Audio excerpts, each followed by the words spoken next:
Trabajo Social. Es motivo de especial complacencia que hayan aceptado la invitación a conversar hoy sobre Nicaragua, la crisis de abril, sobre todo con el propósito de tratar de entender qué es lo que está pasando.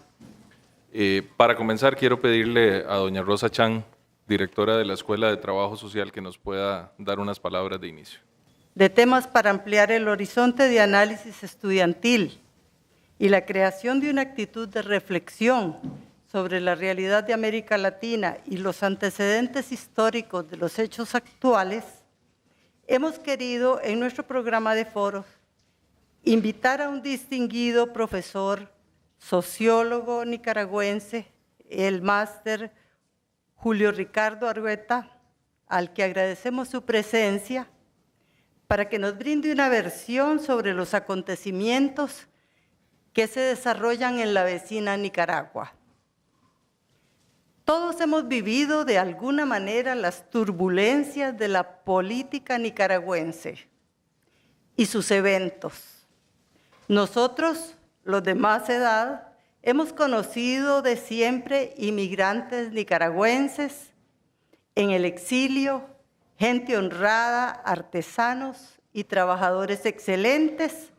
También hemos vivido la saga de la revolución sandinista, la caída de la dictadura somocista, en la que todo el pueblo de Costa Rica, especialmente los universitarios de aquel momento, brindamos un apoyo entusiasta, particularmente nosotros en aquel entonces, estudiantes de trabajo social, donde nos identificamos con las aspiraciones del pueblo nicaragüense y hasta comandamos grupos de recolección y envío de medicinas, cobijas, víveres para los revolucionarios.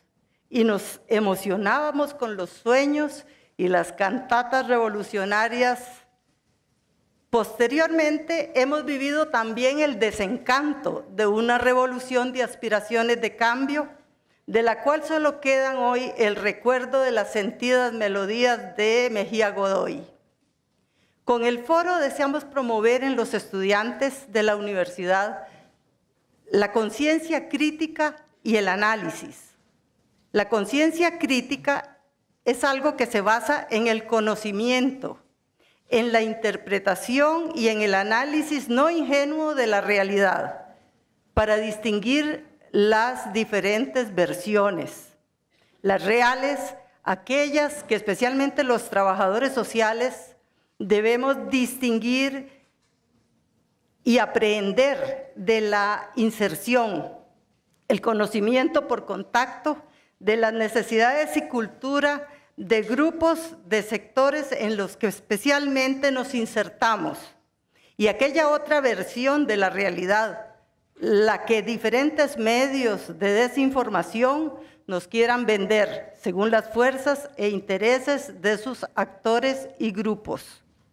Esperamos que esta reflexión pueda brindarles elementos para cumplir con la tarea de colaborar con cada uno, no solo como profesionales, sino como costarricenses, a comprender el impacto emocional, personal y económico que situaciones de esta índole producen y de esta forma contribuir con ustedes a que como ciudadanos y profesionales tengan claridad para resolver sus dudas en el dilema ético-político de evaluar y apoyar diferentes opciones políticas que en la búsqueda de la libertad y sus valores sin duda les retarán en su futuro, tanto a nivel profesional como personal.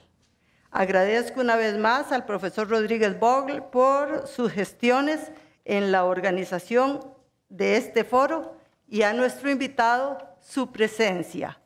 Además, ha sido profesor de Trabajo Social de la Universidad de León, de manera que estamos en casa. Muchas gracias.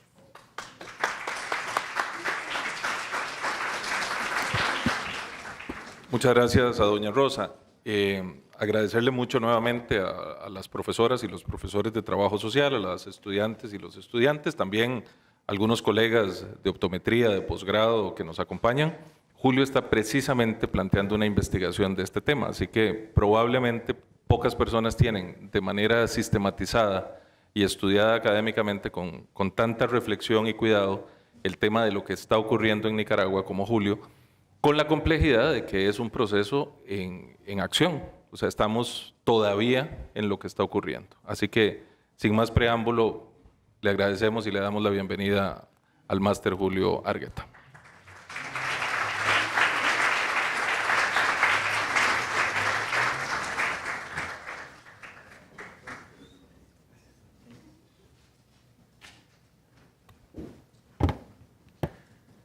Muchas gracias. Buenas tardes, buenas noches a todos. Gracias por la invitación y a Jorge y por su generosa presentación también, a la profesora directora con su permiso y a todos los estudiantes por haber asistido. Primeramente, no me esperaba una asistencia tan concurrida. Yo creía que venía a una aula, un auditorio, pues como llamamos en la UCR o en la UNAM León, un auditorio pequeño, de unas 20 personas y quizá unos 10, entre ellos 5 profesores y el resto amigos. No creí que hubiera tanta concurrencia, tantas personas interesadas, así que eso se agradece sobremanera. Bien, Jorge me ha encomendado una presentación, una conversación sobre lo que está ocurriendo en Nicaragua. Quiero primero advertirles que el nombre de esta presentación se debe a Jorge. Yo no le he puesto ese nombre. Yo no hubiera puesto un nombre tan complicado. Yo hubiera puesto algo probablemente más descriptivo, más sencillo, que me hubiera costado menos elaborar. Pero eso plantea un desafío. O sea, ¿cómo entender lo que está pasando?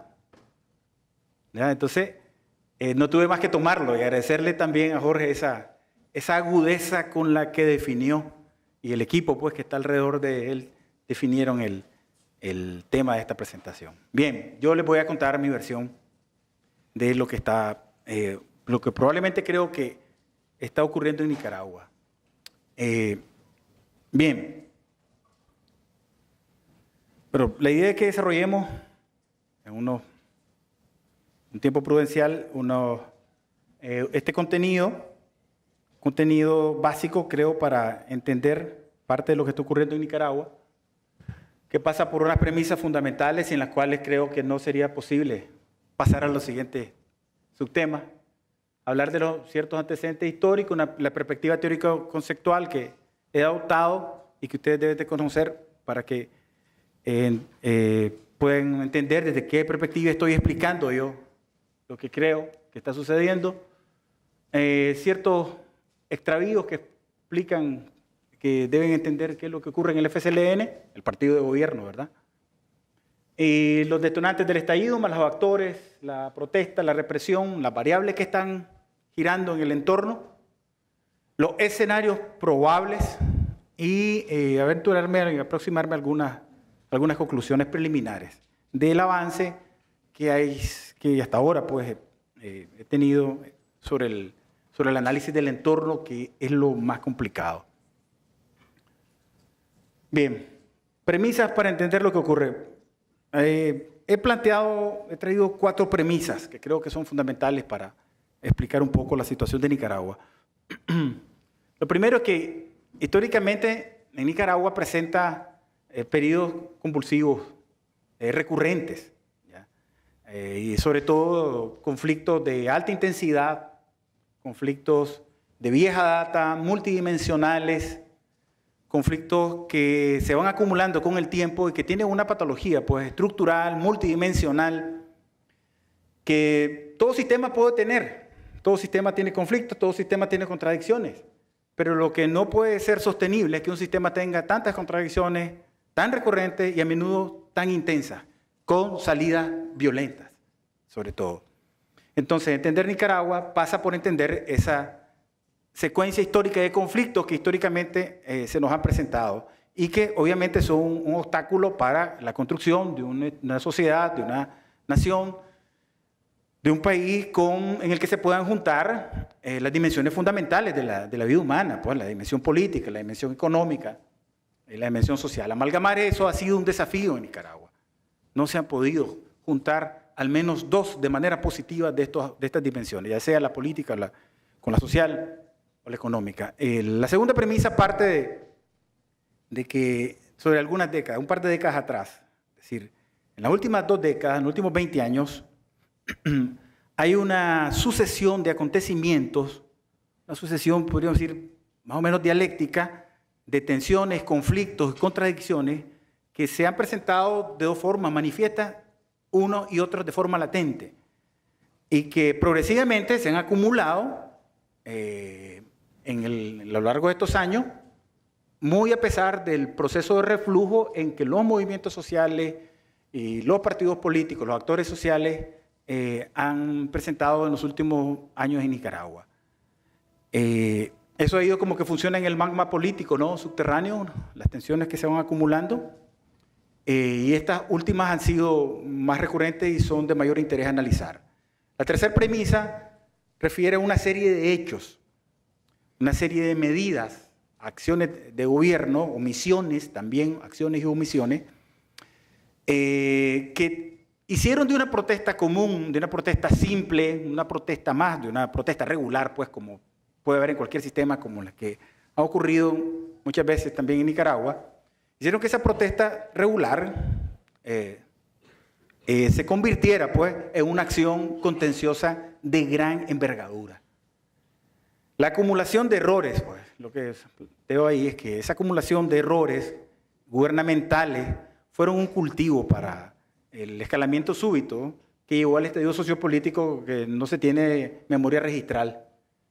Y no solo en los últimos 40 años, como se establece ahí en la premisa, sino que en toda la historia registral de Nicaragua, porque las condiciones en que se produjo el estallido, la insurrección política y luego armada en Nicaragua hace 40 años fue en otro contexto. En un contexto claro de acumulación con una organización guerrillera que se había formado casi 20 años atrás y con un proyecto, con un programa, había un contexto revolucionario, habían actores revolucionarios, había un programa revolucionario, es decir, que indicaban que un momento determinado esa explosión iba a ocurrir. Aquí se trata de que hay un contexto de reflujo del movimiento social y político, hay acumulación, hay protestas, como vamos a ver, de algunos movimientos reivindicativos, pero no es comparable con el contexto de los años 70. Por tanto, la primera aclaración es que la verdad es que no hay antecedentes de un estallido sociopolítico en Nicaragua como el que hemos presenciado ahora. Y el último elemento es el elemento menos probatorio, pues. Un elemento ahí arriesgado que tengo, porque es el elemento subjetivo, que puede ser, no puede ser, pero es lo que percibo, se percibe, es muy común en Nicaragua, es que ha emergido una determinación casi inadvertida en la sociedad nicaragüense, en la juventud de forma particular. Un valor impresionante, un arrojo, una valentía, una pérdida de temor impresionante, que hace creer, hace pensar de que algo bueno va a ocurrir en Nicaragua, hace pensar de que esa juventud, esas mujeres, esos pobladores, esos campesinos que están luchando todos los días en Nicaragua, están impulsando el proceso de cambio social que tanto necesita el país. En su defecto, si este no es posible por la no concurrencia de ciertos factores, actores y variables que vamos a ver, lo que al menos se puede dar es que existe la convicción de que se ha iniciado un proceso del fin del régimen de Ortega Murillo. Es decir, ver a la juventud, pues, verlos en los videos que seguramente han sido compartidos y han llegado hasta aquí, los han visto, ver cómo jóvenes prácticamente desarmados con morteros se enfrentan a unas tropas paramilitares y militares entrenadas y armadas, con un arrojo y una valentía que esos jóvenes en cualquier circunstancia, con otros pertrechos, se gana cualquier guerra, cualquier batalla se gana con el arrojo de esos jóvenes. Y eso es un espíritu que ha encendido esa mecha. Lo que ha ocurrido de las muertes, en vez de que los jóvenes se vayan a sus casas, están ahí, estar en una universidad, por ejemplo, tomada, sabiendo que van a ser atacados y sabiendo que han habido 300 muertos y que los siguientes son ellos, están ahí. esperando la muerte. Es decir, ese es un fenómeno no calculado, es una variable no calculada. Difícilmente se puede calcular. Una variable que puede distorsionar, que ha moldeado al resto de las variables del contexto y que pueden al final terminar decidiendo la contienda por cualquiera de estos dos escenarios. La salida del gobierno del Ortega Murillo o de un cambio social más profundo en la historia de Nicaragua. Bien, del primer aspecto, los antecedentes históricos. Bueno, le hablaba de que en Nicaragua son recurrentes, ¿no? Una serie de hechos, de episodios, y que paradójicamente vamos a encontrar de que cada cierto tiempo, viendo la cuenta atrás, hacia atrás, cada cierto tiempo, aparecen en el contexto nicaragüense una serie de eventos de gran envergadura que rompen el equilibrio, de grandes proporciones, de grandes dimensiones, que alteran toda la sociedad nicaragüense, que alteran todo el sistema político. Así tenemos desde 1821 hasta la fecha de hoy, un recorrido de cada 35, cada 37, 40 años se producen eventos bélicos, fuertes, de cambio social impresionantes. ¿Qué obedece esto? Bueno, puede obedecer a varios factores.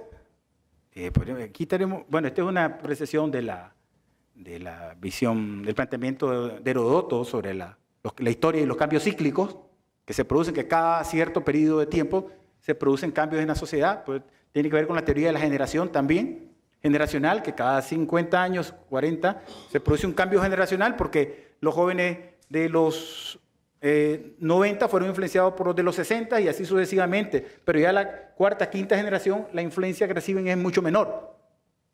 Y se presenta en contexto, no hay salida de actores, entrada de actores, que se crean condiciones para que se produzca un episodio de grandes magnitudes.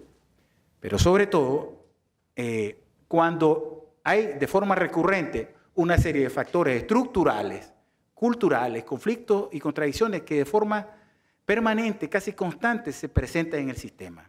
Es decir, si los sistemas no resuelven sus problemas estructurales de fondo, que haga que si se presenta una crisis no altere todo el sistema, entonces caen en esta recurrencia cíclica. Pueden caer en esta recurrencia cíclica. Lo que ahí me faltó poner ahí es que al final de 2018 allá surja otra flechita que vuelva al año 78, porque las condiciones son casi parecidas, si no las mismas. Entonces, ¿qué ha pasado?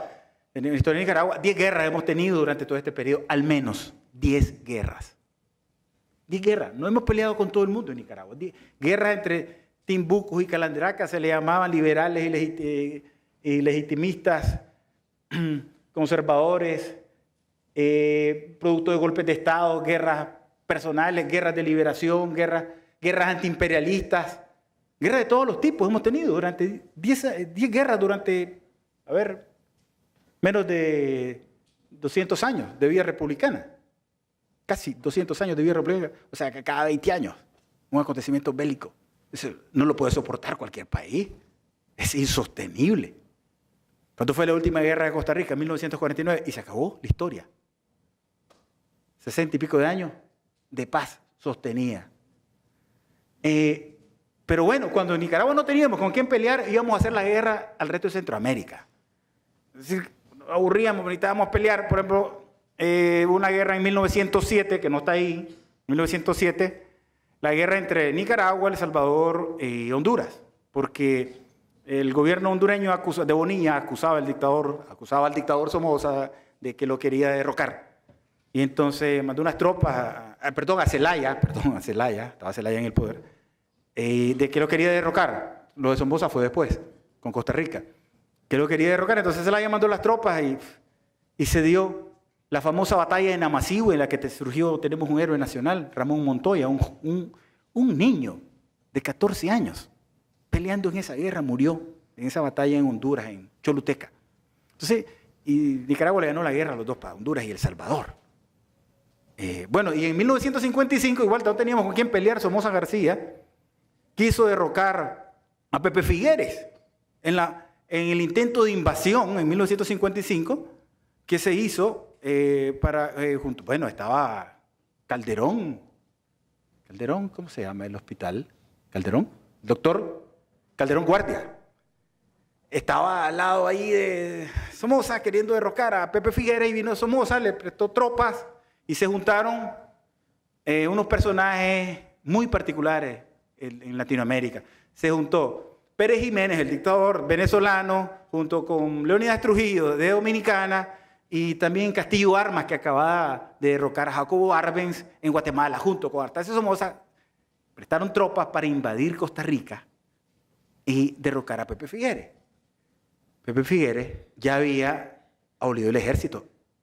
Costa Rica no tenía ejército. Se creía que iba a obtenerse una victoria fácil. De esto, al juntarse estos 4 países, estos 4 dictadores con tropas. Pero resulta que el pueblo costarricense se armó, decidió armarse. Pepe Figueres llamó a la población de que no tenía ejército, que era el momento de unirse. Y se unieron los costarricenses. Y se frenó y se evitó la invasión. Así es Guerrero.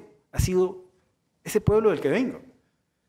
Guerra singular, dura, injustificada. Pero en las últimas 4 décadas, sí, del 78 al 2018, en los últimos 40 años, hemos asistido del sandinismo, del somocismo, que mencionaba la profesora aquí, nos recordaba que hace 40 años, ¿quién iba a decir que iba a estar ella haciendo una arenga para apoyar al pueblo nicaragüense, llamando la solidaridad con el pueblo nicaragüense? Le tocó hace 40 años y le toca nuevamente a la señora directora. Entonces, fíjense ustedes, pasamos del somocismo al sandinismo, un periodo democrático de transición muy rápido, muy breve. Luego hubo un pacto, más bien una componenda, un pacto. Los pactos son lícitos, los per se no son malos. Las componendas sí, lo que hubo en Nicaragua fue una componenda política que voy a referir más adelante, de reparto del poder, de deterioro de la institucionalidad democrática y de eliminación de partidos políticos que no fueran los 2 mayoritarios. Y el 2018, ¿qué ha ocurrido ahí? Que estas 3 dimensiones de las que mencionaba antes, la dimensión política, económica y social, nunca se han podido juntar, nunca se juntaron positivamente en ninguno de los 3 periodos. En el somocismo, cuando la economía iba bien, ven el más ahí, positivo, el signo positivo, cuando la economía iba bien, lo social y lo político estaba muy mal. Analfabetismo del 50 y pico %, libertades políticas por el suelo, es decir, represión, muerte, en fin, si hubiera sido tan bueno Somoza, ahí estuviera. El sandinismo, ¿qué ocurrió? Bueno, una economía deteriorada, una economía de guerra, no podía estar bien. Pero lo social, como auguraba la revolución, hizo cambios importantes, pues redujo el analfabetismo hasta el 12%, salud, puestos de salud por lugares, amplió la cobertura de la salud y de la educación, se amplió las universidades. La universidad donde yo provengo tenía 3.000 estudiantes, 2.500 estudiantes. Y al primer año de la revolución se duplicó a 5.000 estudiantes. Entonces se pudo ampliar la cobertura de educación.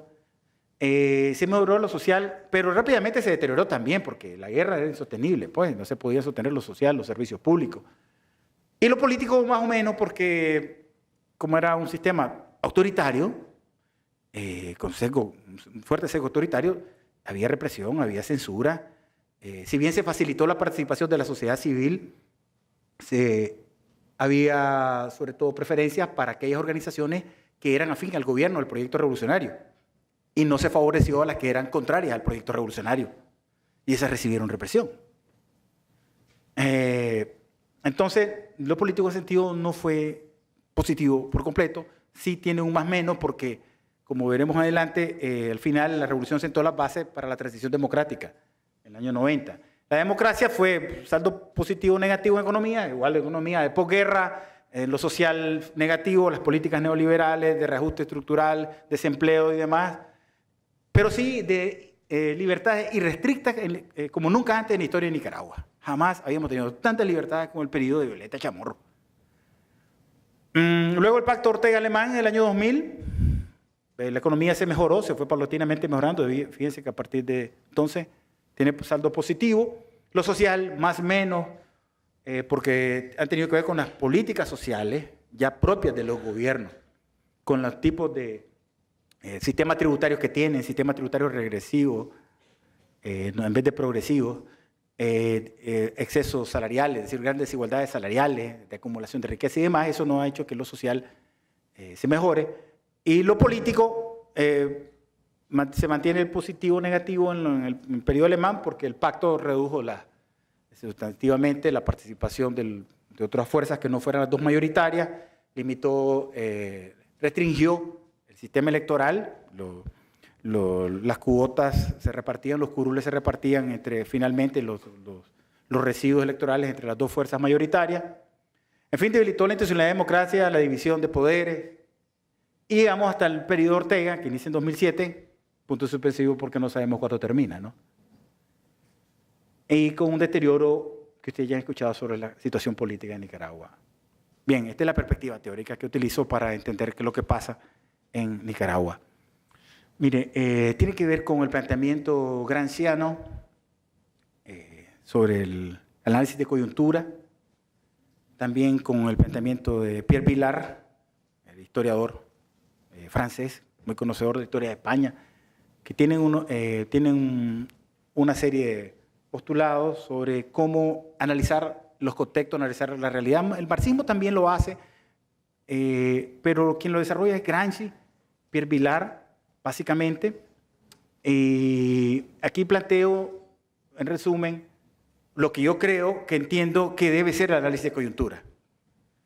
El análisis de coyuntura, un análisis de realidad puntual que puede ser también un análisis histórico, es decir, de varios periodos de tiempo. Tiene que ver con los equilibrios sociales, con los balances que existen en la sociedad. Antes decía que hay crisis en las sociedades no es problema, es el nivel de la crisis, hasta dónde llega la crisis, qué tanto se suben los decibeles del conflicto, la intensidad y demás, y que no se puede resolver.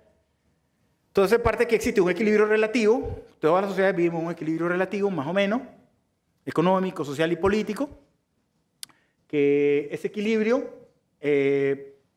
luego determinadas variables inciden en ese equilibrio, actores, y sucede que se puede descomponer, tiende a descomponerse o mejorarse, y se produce una conductividad estructural, coyuntural. La estructural es aquella que tiene que ver con largos periodos en la historia, que señalaba hace un momento, y también con una conductividad coyuntural, o sea, con ciertas medidas de gobierno.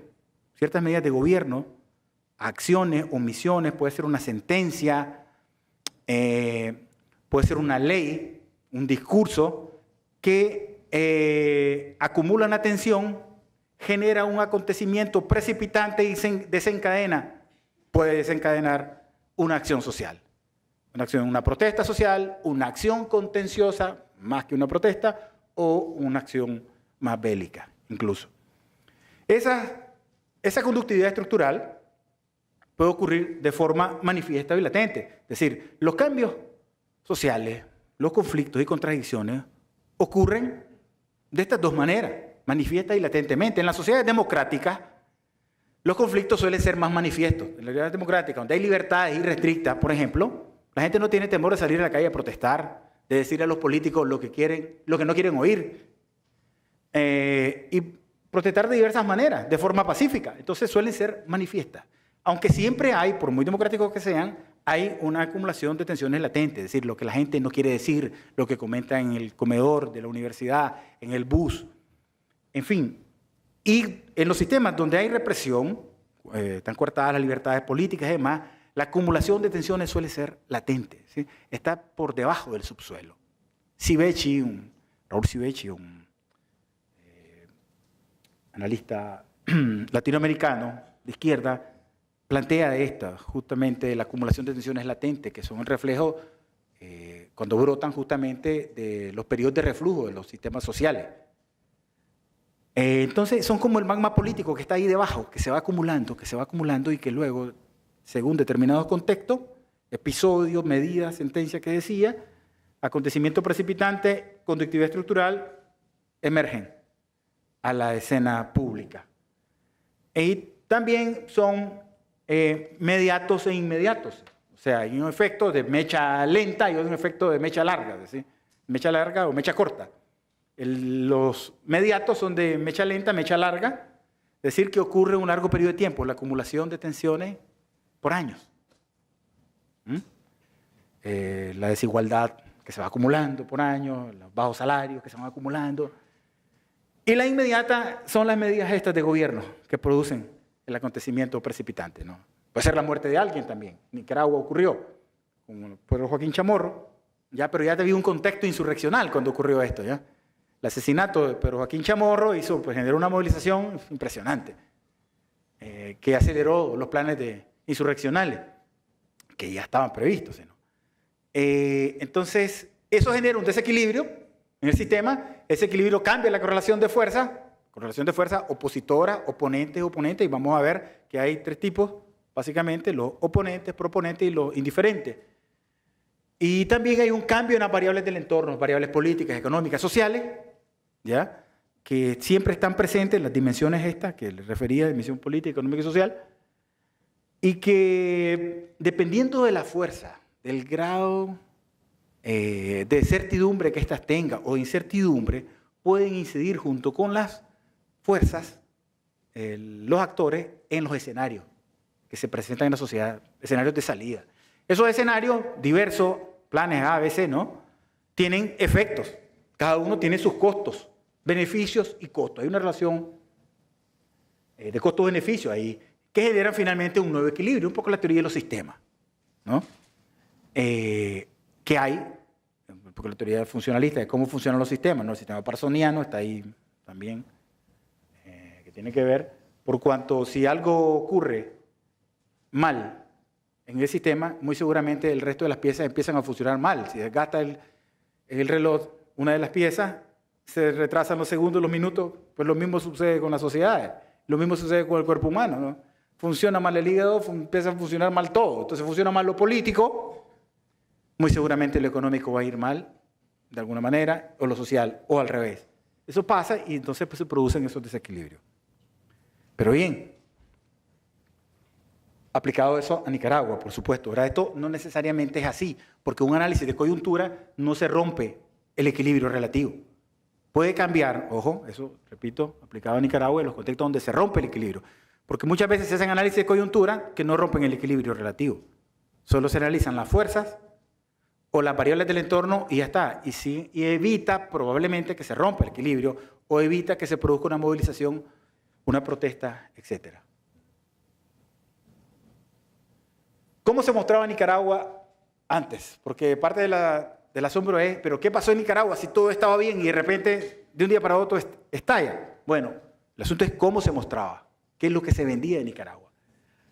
En términos económicos, pues se mostraba una economía estable, crecimiento promedio del 4%.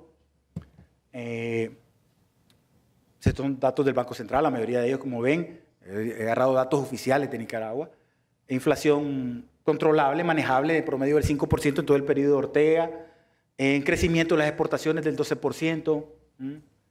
Una inversión impresionante que no la tiene ningún país del Caribe y Centroamérica, de $20.000 millones en 9 años de la cooperación externa. Es decir, un montón de plata. Lo que el país produce en 2 años. Se recibieron en 9 años. Como para cambiar estructuralmente el país. Ahí no están otros indicadores, que, bueno, los vamos a ver en la otra lámina. En la pobreza, bueno, el gobierno, son datos oficiales también, una disminución, ven ahí, del 2009, la pobreza estaba en 42%, es decir, los 2 años de Ortega, y en 2016 está en 24%, es decir, hay menos 17%. Según los datos oficiales, el gobierno redujo la pobreza en 17%. Y según las mediciones del gobierno, luego vemos eso. La desigualdad, una desigualdad tolerable, ya si bien se desmaró un poco el índice de Gini, pero manejable. Analfabetismo ha sido uno de los mejores indicadores del gobierno, ¿no? Una reducción sustantiva. Había subido el analfabetismo casi hasta el 30% con los anteriores gobiernos y el gobierno de Ortega lo llevó hasta entre el 5, el 10, o 12 o 2%. No se sabe la cifra exacta. El gobierno dice que lo redujo en 3, hubo una medición del PREAL ahí que dice que es 12, llegó a Naciones Unidas y certificó ahí que era el 7,5. Es decir, hay varias mediciones, pero lo que sí es clarísimo es que hubo una reducción sustantiva que puede andar por ahí, en esos porcentajes. O sea, comparado con los otros gobiernos, es significativo. También hay un programa de vivienda ambicioso que ha tenido el gobierno de construcción de vivienda, ha recurrido a fondos que no debe haber tocado necesariamente, porque es parte de la crisis, los fondos del INSS, de la Seguridad Social. Pero hubo un programa ambicioso de vivienda, con lo cual se redujo en parte el déficit de vivienda. Y recibió el INSS Daniel Ortega con un superávit, no mucho, 35 millones de dólares, son unos 1.000 millones de Córdoba, un poco más. Y en lo político, bueno, el Índice de Desarrollo Democrático, el Barómetro de las Américas, entre otros, establecían que Nicaragua de 2007 a 2013 había mejorado relativamente un poco su índice. Pero bueno, la puntuación de 2.9 a 3.6 había mejorado, muy poco, pero no había empeorado. Es decir, pero ubicándose en la tabla, en la lista del país latinoamericano en la parte baja, ya, porque la máxima puntuación es 10. Elecciones periódicas, eso quizá lo debe haber puesto entre comillas, porque han sido muy cuestionadas, ya veremos. Y un modelo de diálogo y consenso del que se jacta también el gobierno, un modelo de diálogo tripartito entre el gobierno, trabajadores de movimientos sociales que han sido cooptados por el gobierno, para definir salarios, para definir impuestos, etc. Y las encuestas le daban a Ortega en enero de 2018, le daban una aprobación del 71%. O sea, una tremenda aprobación, envidiable para cualquier presidente latinoamericano, que el pueblo le diga que lo aprueban el 71%. Habría que poner entre comillas por lo que vamos a ver ahora.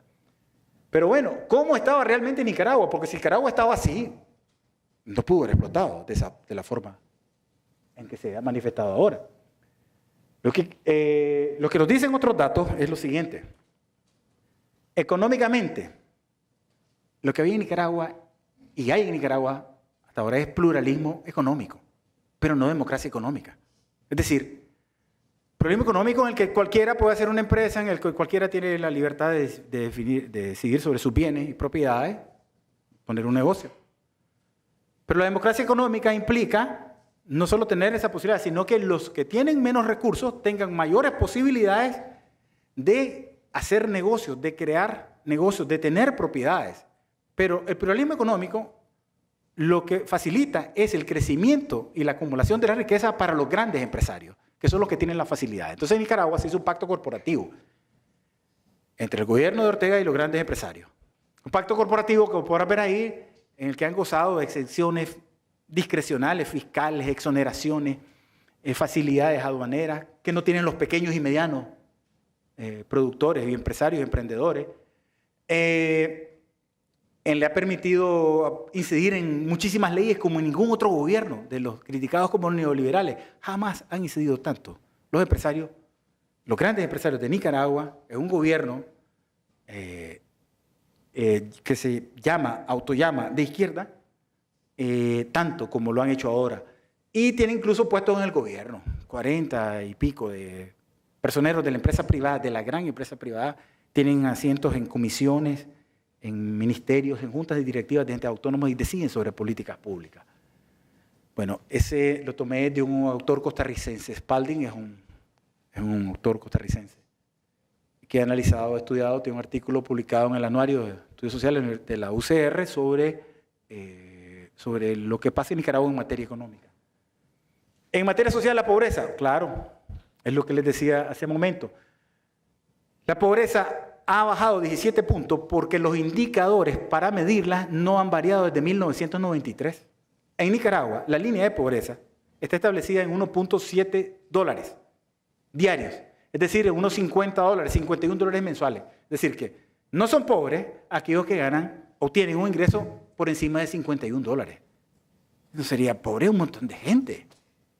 Y así, ¿quién no es pobre? Ese indicador no ha variado, pero ha variado la riqueza del país. Y entonces hay una acumulación enorme de riqueza.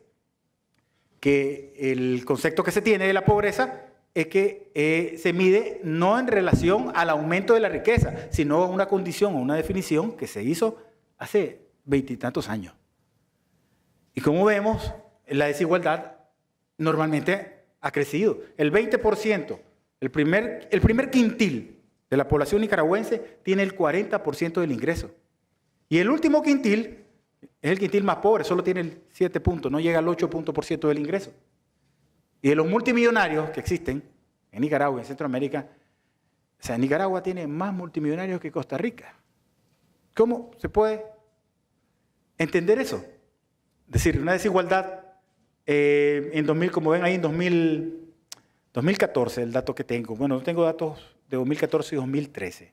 Multimillonario entendido por arriba de 30 millones. A más de 30 millones lo entiende como multimillonario. Costa Rica tiene 85 multimillonarios a 2013, que tiene un ingreso de 12 mil millones, pero Nicaragua, en 2014, tiene 200, ahora tiene como 210, un poco más de 210, o sea, duplica.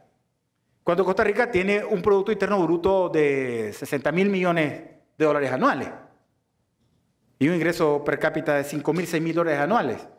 En cambio, Nicaragua, con un PIB de 12 mil millones y un ingreso per cápita de 2 mil, ¿cómo puede tener más millonarios Nicaragua que Costa Rica? Porque Costa Rica tiene menos desigualdad social. Los indicadores, los impuestos, la desigualdad salarial no es como la que existe en Nicaragua.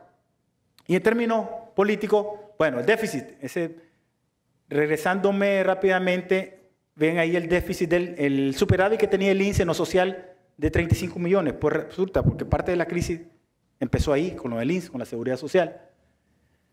Ortega, después de 10 años, tener un superávit de 35 millones, ahora tiene un déficit de 75 millones. Hizo una araca con el INSS. O sea, hizo cualquier cosa con los fondos del INSS, de los asegurados, de los pensionados. Y eso explica parte del inicio de la crisis. Entonces, en lo político, ya lo mencionaba, el índice se mejoró. Si ampliamos el periodo hasta 2016, creo que hasta 2016, y 2013 a 2016 bajó de 3,6 a 1,7, y ese es un indicador ya de malestar. Eso no lo dice el gobierno. Tampoco dice que se percibe en Nicaragua, el 60% de la población percibe que lo que existe es una estabilidad autoritaria. El 30%, un tercio, cree que hay una estabilidad democrática, sus fieles seguidores, los fieles seguidores del partido gobierno, pero el 60% percibe una estabilidad autoritaria.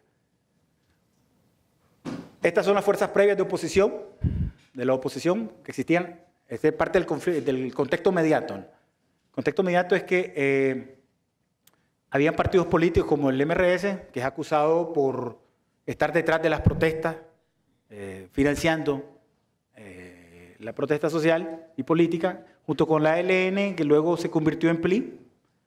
Hay organizaciones no partidarias como el Método por Nicaragua, que constantemente mantenían protesta social.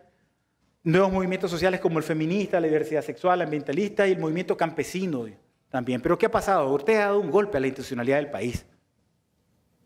¿Cuál fue el golpe de Ortega a la institucionalidad del país? Bueno, se promovió la reelección, se pudo reelegir en 2011 contra Constitución, contra 2 candados que establece la Constitución que estaba prohibida la reelección continua.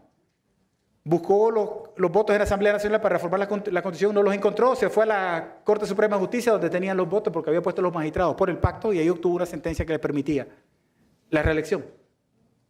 Luego eliminó la oposición política, se quedó sin opositores en 2016.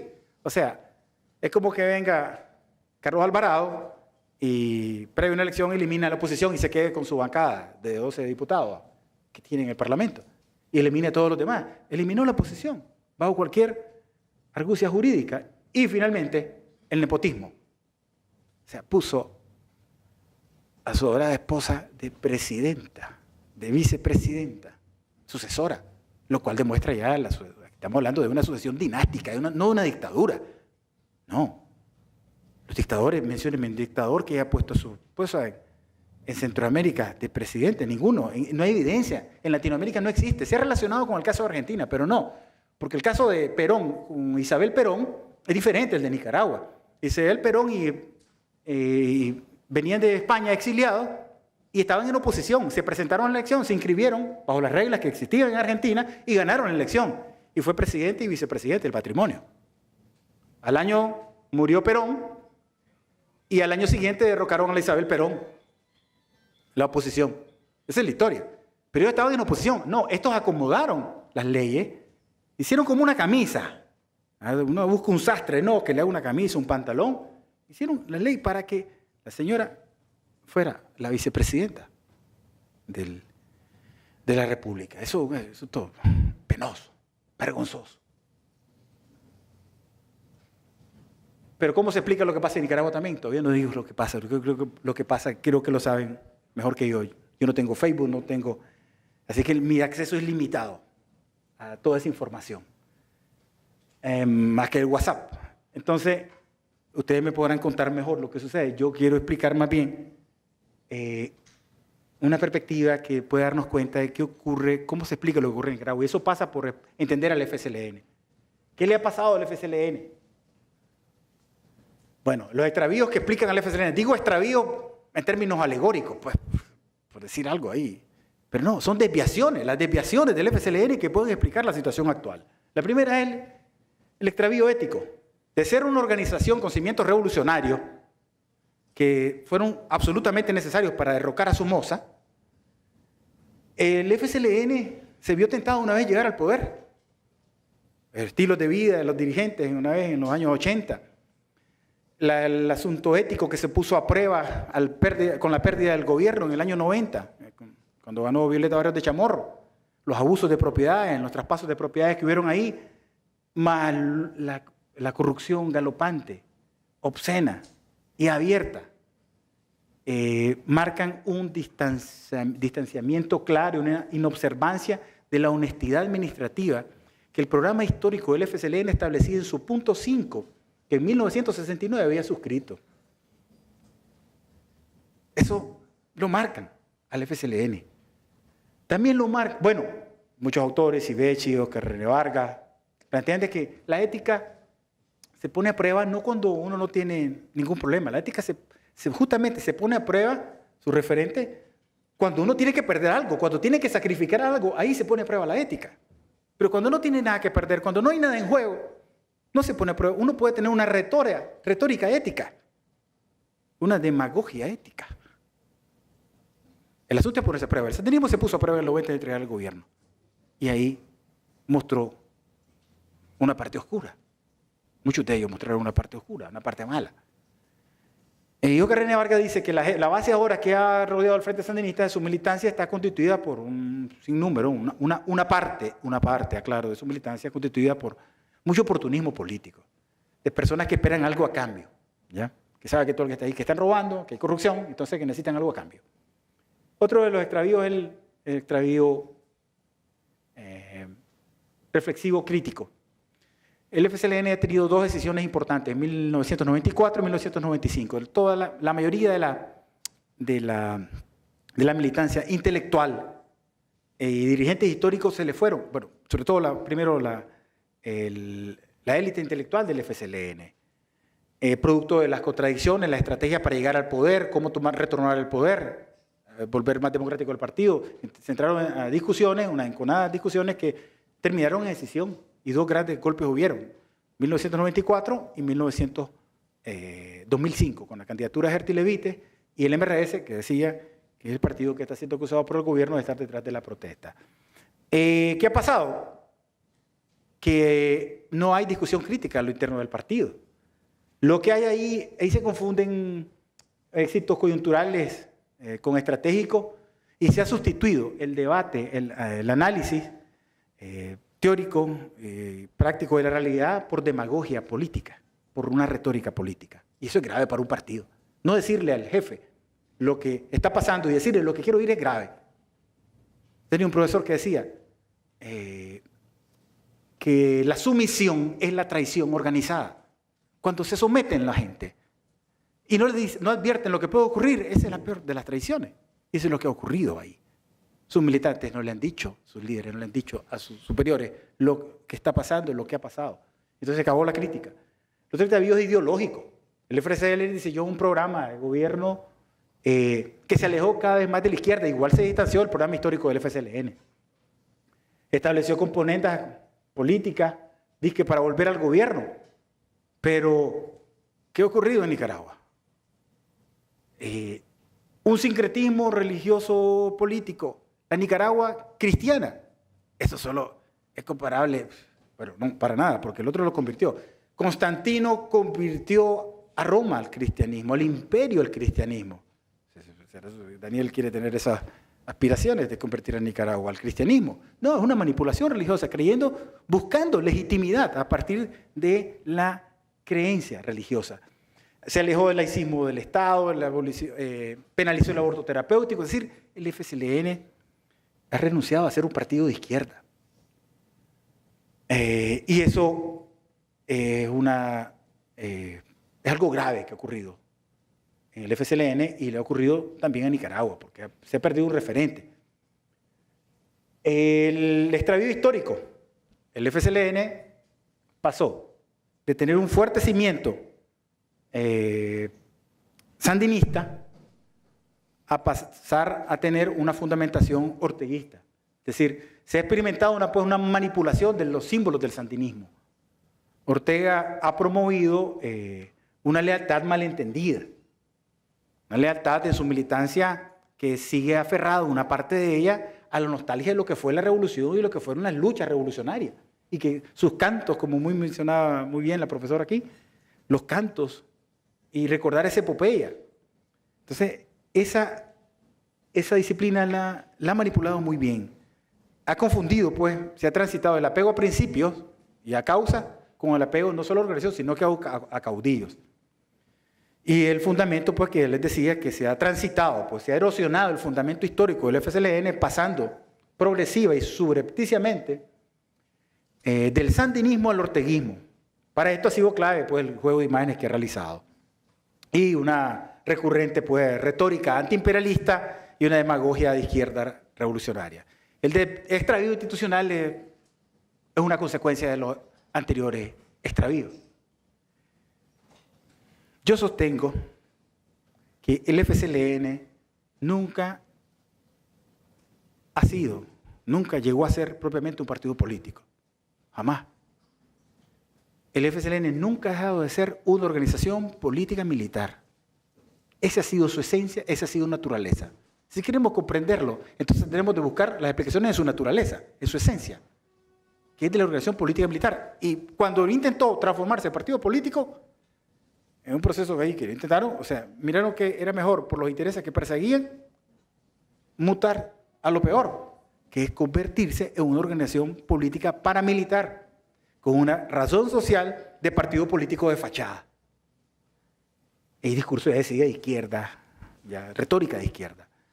Con lo cual, pues, la democracia no es el fundamento normativo de actuar. Mi mamá lo dice de forma diferente, esto que yo explico de esa forma.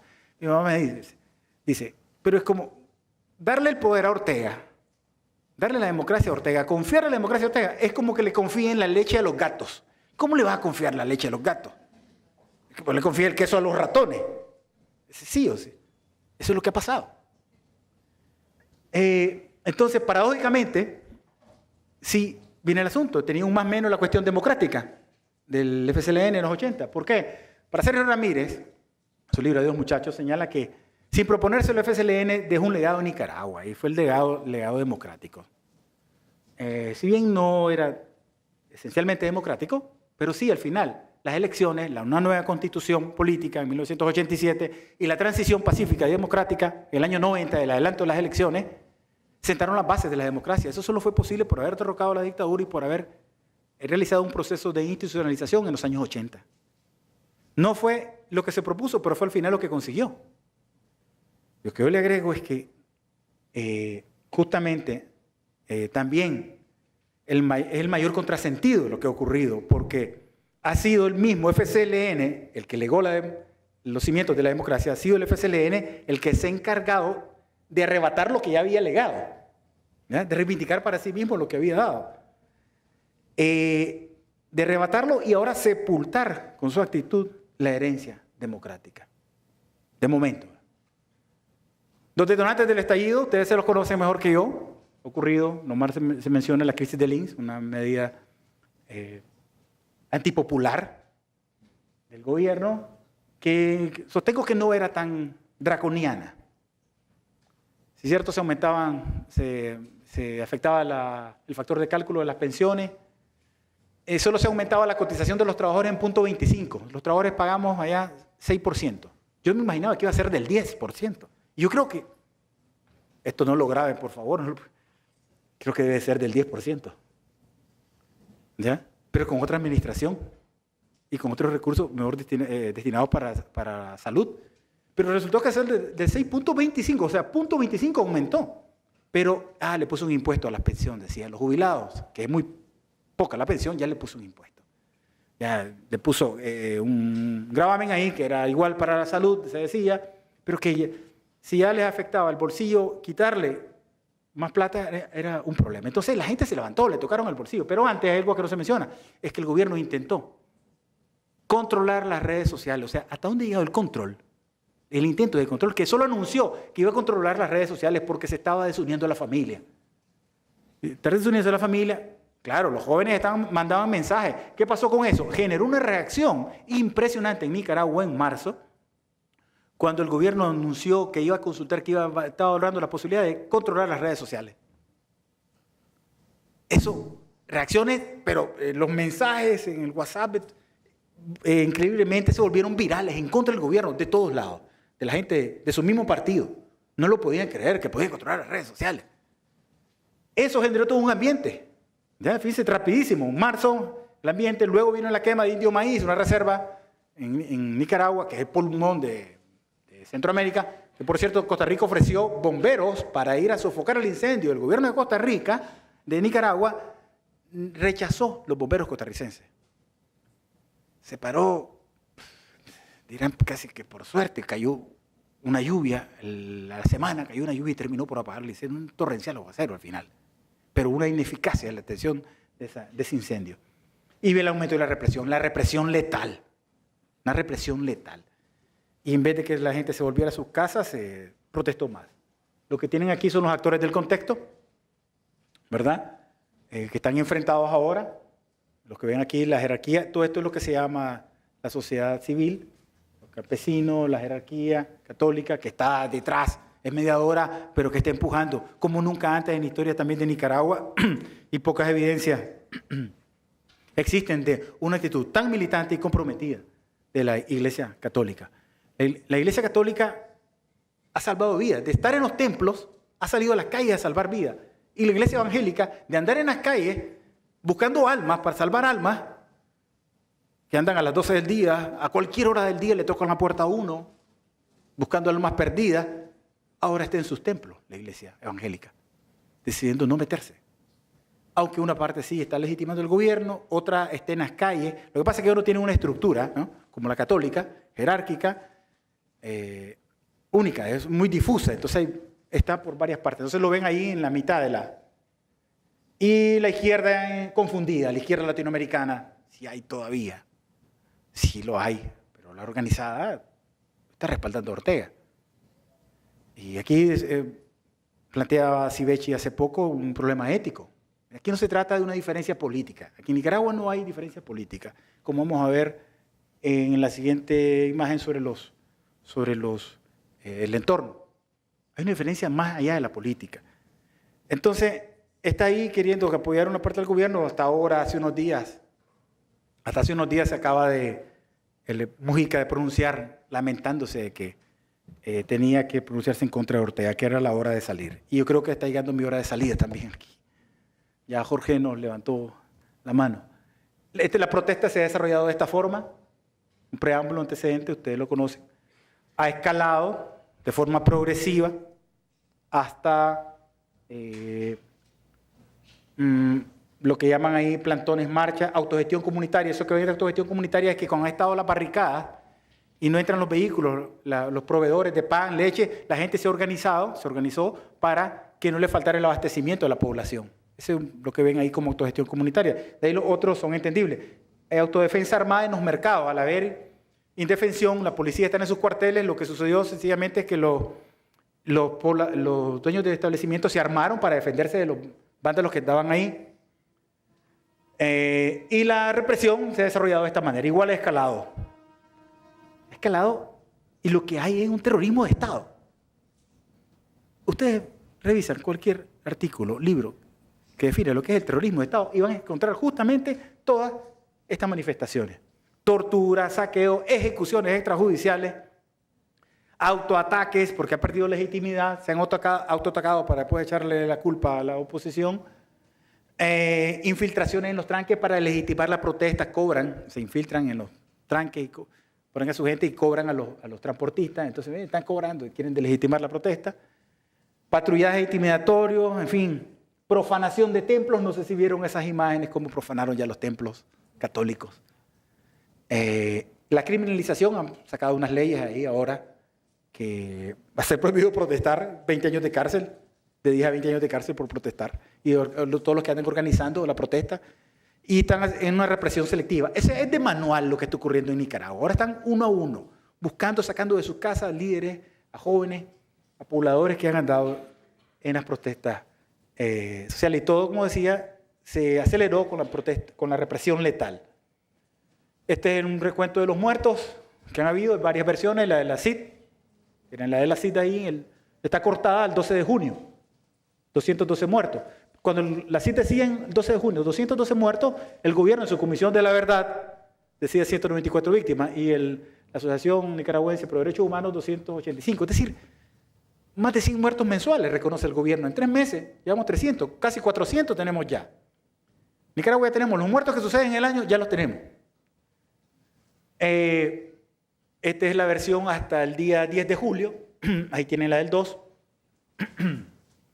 Hay 351 hasta el 10. Sobre todo lo interesante de esta gráfica es la forma en que se ha dado las muertes. Disparos en la cabeza, 70 muertos por disparos en la cabeza. Uso de francotiradores directos y disparos en el cuello. Un solo tiro de armas pesadas. Dragunov, una arma que solo la tiene el ejército y las fuerzas especiales de la Policía Nacional. Y disparos en el tórax, típicos de ejecuciones extrajudiciales, que capturan a los jóvenes y les disparan a quemarropa. Y también la correlación de, creo que aparece ahí, bueno, sí, heridos y muertos. También tenemos de paramilitares, ya la represión los está alcanzando, ya la violencia los está alcanzando. Los primeros muertos eran solo ciudadanos protestantes que protestaban, ahora son paramilitares también, porque la gente se tiene que defender. La protesta es cívica, pero hay gente que dice, no, yo no voy a dejar, yo por lo menos le voy a dificultar que me maten. Dicen muchos. Ya, y otros, increíblemente, están con un mortero. Valientemente, de un enorme valor. Yo no estaría ahí con un mortero, estaría en mi casa probablemente escondido. Pero sabiendo que me van a matar. Ay, soy impresionante. ¿Cómo pueden sacar tanto valor? Las variables del entorno que están presentes aquí, bueno, se me olvidó decir, en los actores, la comunidad internacional ha sido muy fuerte en las declaraciones de la OEA, ¿verdad? Contundente, 21 votos contra 3 votos. Ya, esa es una declaración histórica, definitivamente. Comparable con la del 79, el 23, 24 de junio del 79, cuando la OEA le dijo, fue más fuerte porque le dijo que se fuera a Somoza. Y ahí fueron 18 votos contra 7. Somoza sacó 7 votos, los dictadores, ¿no? Que tenía. Salvador, Honduras, Guatemala, Uruguay, Paraguay. Pero aquí sacó 3 votos. Nicaragua, Venezuela y un nombre de esos que existen en Latinoamérica que son difíciles de aprender. Dominica, Vicente y no sé qué más historia. Un país, 100.000 habitantes, que reciben mucha cooperación venezolana, ¿no? De petróleo. Contra 18. Eso ha sido muy importante. O sea, lo que pueden hacer estos actores va a ser relevante para el desenlace. Y lo que ven aquí de variable, yo quisiera centrarme en el desplazamiento y en la migración, porque se han deteriorado las relaciones sociales también.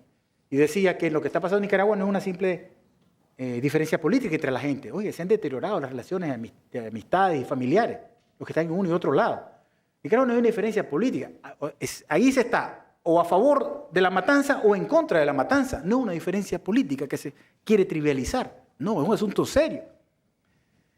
Y se ha producido un desplazamiento que la gente de zonas peligrosas de conflicto municipios han tenido que trasladar a otra zona de la ciudad o del área rural. Y la migración. Costa Rica, El Salvador y Guatemala no pueden estar solidarios a Nicaragua porque son países solidarios, como lo han demostrado históricamente. No, es porque les afecta el problema. Costa Rica tiene 600.000 nicaragüenses aproximadamente, más o menos legales. Y no sabemos cuántos ilegales. Y al cabo del final de año, no se asuste si aquí hay 1,5 millones de nicaragüenses, porque los nicaragüenses están trayendo a su familia, a sus hijos, a sus mujeres, a sus esposos, los están trayendo a Costa Rica, a El Salvador, a donde hay maras y muertos. Pero no es el Estado el que los reprime. O sea, hay un problema regional aquí. Y si todavía en Costa Rica, creo que ya no, pero hasta hace poco habían políticos que decían que no se pronunciaban en un mensaje a favor del pueblo nicaragüense porque era intrometerse en los asuntos de Nicaragua. No sé si escucharon la noticia de algunos políticos que decían eso. Yo iba en un taxi y escuché.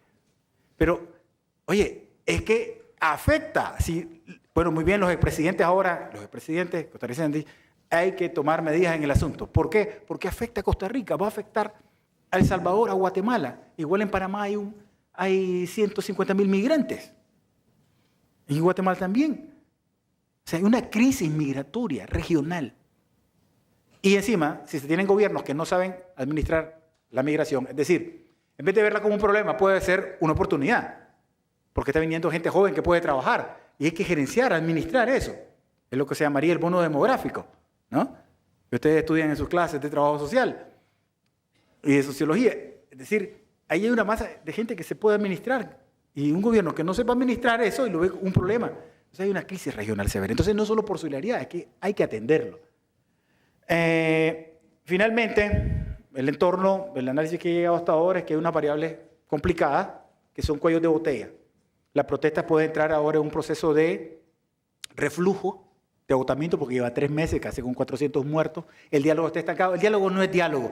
Bueno, es diálogo, es una conversación, pero no es una negociación. Las negociaciones están afuera. Los negociadores son internacionales, son los Estados Unidos, es el COSEP, la empresa privada. Pero ahí no están los negociadores, no está el presidente Ortega, están sus adláteres y lugartenientes.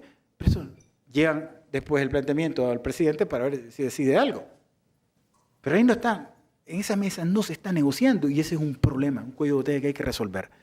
La inversión y la presión internacional, si eso no aumenta, vamos a estar en una situación problemática. Y como variables de salida, si se resuelve la represión, las variables, se llama zona de salida porque son variables dependientes. Arriba están las variables de poder, son las variables independientes. Y abajo, las dependientes. Resolviendo las de arriba, las de zona de poder, las independientes, las de zona de salida salen solas. Pero claro, pasa por los escenarios, pues finalmente. ¿Cuántos escenarios? Bueno, hay 2 escenarios que alegremente, pues, desearon unos desearan, otros no, pero son los que se están planteando que la sociedad civil pues quiere una transición ordenada y adelantada. No hay ninguna salida pacífica en esto. Con 400 muertos no puede haber salida pacífica. Eso hubiera sido antes. Aquí las salidas han implicado violencia y seguramente van a implicar más violencia. Pero aspira a la sociedad civil a que Ortega se vaya ya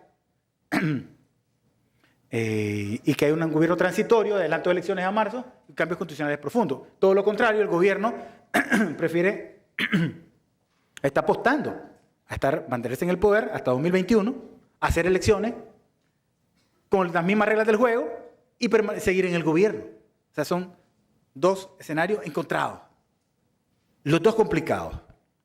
Pero hay también otros escenarios que planteo ahí, pacíficos entre comillas, ¿verdad? Porque decía, no hay nada pacífico con 400 muertos. Una transición ordenada y adelantada, ya la señalaba en el caso anterior, pero el escenario 2 es una transición ordenada, no adelantada, es decir, que se pare la violencia ya, que se acuerde ya en el diálogo, parar la violencia, pero que el gobierno termine su periodo. El escenario 3 plantea adelantar las elecciones siempre, pero a partir de la fuerza de la protesta social. Sigue la violencia, pero más la protesta social. Y una fuerte presión internacional podría provocar ese adelanto. El cuarto escenario es que el gobierno no se adelanta las elecciones, pero se producen elecciones con transparencia en el 2021. O sea, el gobierno termina su periodo, pero hay elecciones con garantías de transparencia y mucha violencia. Y el escenario peor es de la guerra civil, en el cual el gobierno termina su periodo y empieza alegremente otro periodo. ¿Ya? Ahí se allanaría el camino pues, para que se desate la insurrección armada. Ya hay un contexto en ciertos barrios preinsurreccionales, Monimbó, por ejemplo, ciertas localidades, ciertos sectores en el norte que han decidido armarse. ¿Ya? La protesta sigue siendo pacífica, cívica, y el desafío es ese, ¿hasta dónde va a aguantar la sociedad? El punto es, mire, los pueblos resisten ciertos malestares, soportan malestares, sí, mientras estos sean tolerables, pero hay un momento que ya no lo son. Por ejemplo, la paz, un sustitutivo bondadoso de la justicia. No hay justicia, pero tenemos paz. Las medidas populistas también son sustitutivos de la igualdad. No hay igualdad, pero tenemos, el gobierno nos da SIN, nos da vivienda, nos da educación, nos da mochila, nos da un bono. Pero cuando se administran mal, eso sustitutivo, empieza el problema. Y la recurrencia, ¿no? De volver al ciclo. Entonces, que es lo que concluimos, que se ha producido pues, un estallido sociopolítico, como saben ustedes, de grandes proporciones, que fundamentalmente ha sido catalizado por los errores del gobierno. Fue catalizado por errores del gobierno. La simple protesta que decía se convirtió en ese estallido sociopolítico y en la aplicación irracional de la violencia también, que creyendo que con violencia se calmaba, se apaciguaba, se sofocaba la protesta y no fue así. Lo segundo es que, no lo voy a leer esto, que en Nicaragua las violaciones de derechos humanos ya las conocen, lo que sí voy a decir es lo que está al final. ¿A qué se debe eso? ¿Qué es lo que explica esa violación de derechos humanos? Bueno, se explica por el progresivo y profundo proceso de desconfiguración del FCLN como opción revolucionaria y mostrarse actualmente y temerariamente como una organización política paramilitar para el ejercicio del poder. Eso es lo grave que ocurrió en Nicaragua. Y a partir de los sucesos de abril, igual se experimentó no cualquier cambio de coyuntura, sino que un cambio estratégico de coyuntura, que si bien se puede ver afectado, puede variar, se puede disminuir, puede haber un cierto reflujo, el cambio estratégico ya está. Entonces coloca a la sociedad civil en una posición de emprender una acción contenciosa, fuerte, mayor, bien organizada, premeditada y preparada a mayor escala. Y la pérdida de legitimidad nacional e internacional y sobre todo la erosión progresiva de las lealtades políticas hacia el FCLN, es decir, su propia militancia. El 50% de su militancia, según los datos de algunos estudios que hay ahí, encuestas, se ha pasado a la protesta social. Se ha roto el pacto de lealtad ahí por ver semejantes crímenes. Y entonces el gobierno, pues ante esa posibilidad, pues tiene una derrota estratégica. El gobierno, el planteamiento que hago aquí es que Ortega ya perdió el poder, pero lo que conserva es el gobierno. El poder es la legitimidad de la población. Ese es el poder lo tiene la población, pero lo que no tiene son las armas, no es el gobierno. Él está gobernando por las armas. En ese caso, en ese escenario de pérdida de correlación de fuerza y demás, y ante la posibilidad real ahora de perder el gobierno, porque el poder ya lo perdió, de perder al gobierno, lo ha llevado a implementar pues, el terrorismo de Estado. A implementarlo a gran escala para intentar sofocar la protesta y permanecer más tiempo, el más tiempo que pueda, para las finalidades que su organización política paramilitar ha definido, aprovechando el Estado.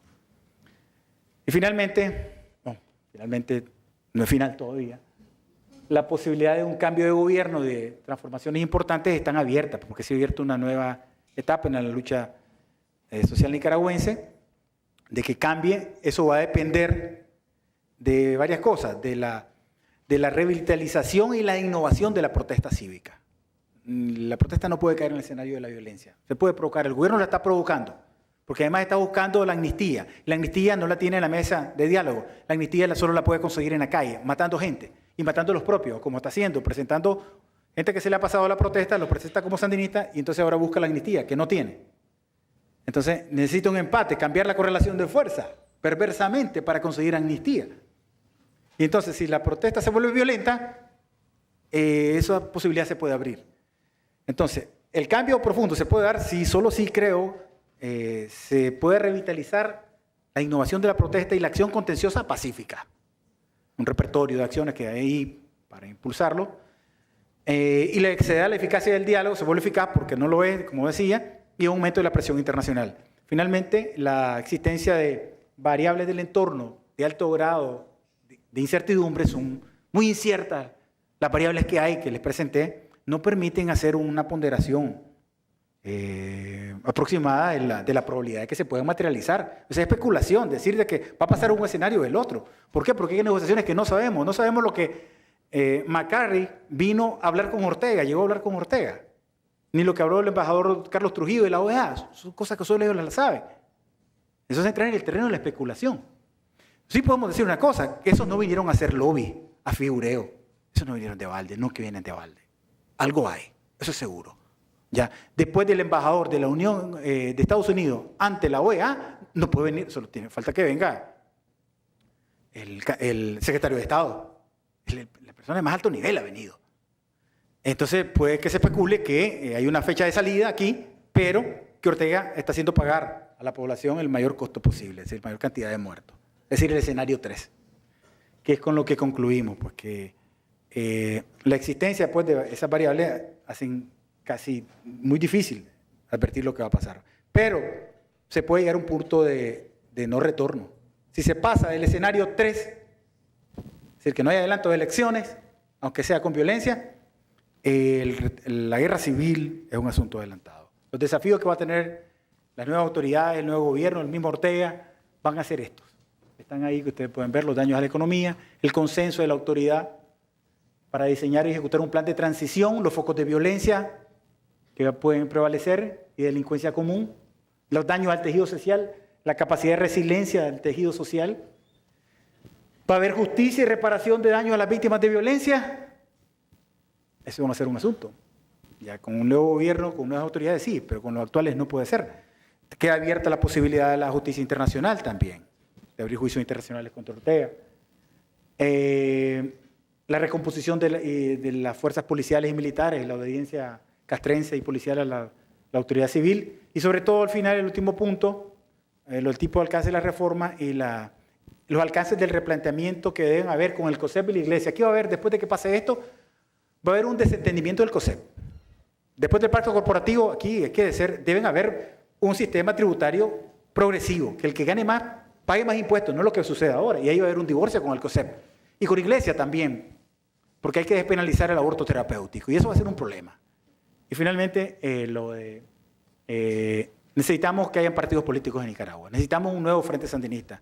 Si el Frente Sandinista le va mal, a todo el país le va mal. Si al MRS le va mal, al país le va mal. Si a los partidos liberales le va mal, a todo el país le va mal. No le podemos desear que le vaya mal a los partidos políticos. Necesitamos partidos políticos, instituciones fuertes. Pero el asunto es, ¿podrá esta organización reconfigurarse, deletearse y convertirse en una institución política que coloque a Nicaragua, que aporte para colocar a Nicaragua por el camino de la democracia sostenible? Ese es un desafío que estamos por ver. Muchas gracias.